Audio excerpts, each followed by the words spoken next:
মহাবীর জয়ন্তী জৈন ধর্মের 24তম তীর্থঙ্কর ছিলেন। তার জন্ম হয় খ্রিস্টপূর্ব 599 সালে বৈশালীতে। তার আসল নাম ছিল বর্ধমান। কঠোর তপস্যা ও আত্মসংযমের জন্য তিনি মহাবীর উপাধি লাভ করেন।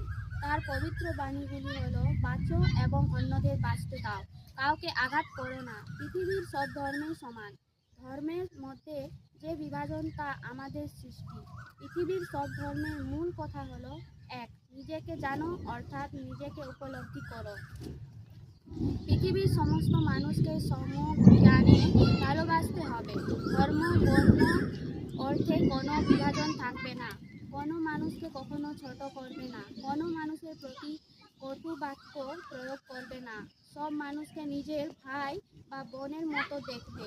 মহাবীর স্বামীর শিক্ষা ও বাণী চিরকাল আমাদের পথপ্রদর্শক হয়ে থাকবে। সকলকে জানাই শুভ মহাবীর জয়ন্তী।